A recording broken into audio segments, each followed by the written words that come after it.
High বন্ধুরা, কেমন আছো? আশা করি ভালো আছো। আমিও ভালো আছি। শুভ সকাল। এখন বাজে সকাল 7টা। আমি ব্লগটা স্টার্ট করছি। এই দেখো, আমার বিছনা গোছানো হয়ে গেছে।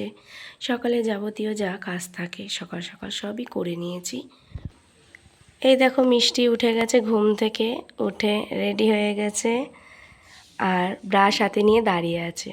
ব্রাশ দাঁত মাজবে না নাকি, ওই জন্য ব্রাশ হাতে নিয়ে দাঁড়িয়ে আছে। তোমরা বলো তো, সকালবেলা দাঁত না মাজলে হয়? সকালবেলা দাঁত না মাজলে তো দাঁতে ক্যাভিটিস হবে, তাই না? মিষ্টি দেখো ব্রাশ নিয়ে দাঁড়িয়ে আছে, এখনও ব্রাশ করেনি। এখন আমি নিজে হাতে মিষ্টিকে ব্রাশ করিয়ে দেব। মিষ্টি, আই মানে কি? ফেস মানে? টিথ মানে? লিপ মানে? লেগ মানে? আর্ম মানে? ইয়ার মানে? নোজ মানে? টাং মানে? চেস্ট মানে? ফেস মানে?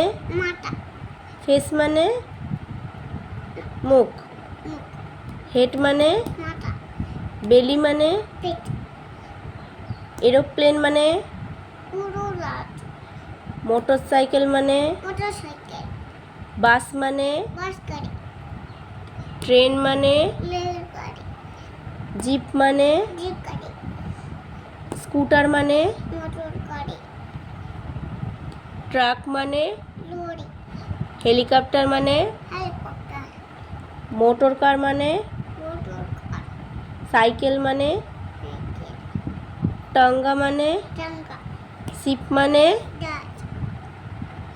দেখো বন্ধুরা, মিষ্টি এখন ঘুম থেকে উঠে গেছে, তাই তো মিষ্টি? তুমি এখন ঘুম থেকে উঠে গেছো? আরও দিদি ওদিকে ঘুমোচ্ছে।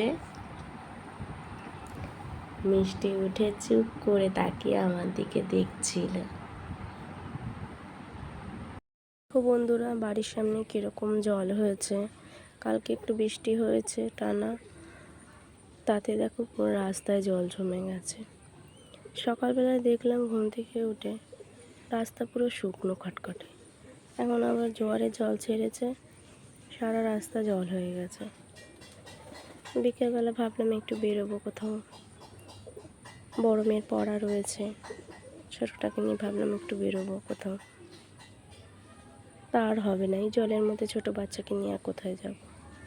আর টানা যদি 1 সপ্তাহ রোদ্দুর না ওঠে, এই জল তো শুকোবো নয়, এরকমই থাকবে, বাড়বে আর কমবে।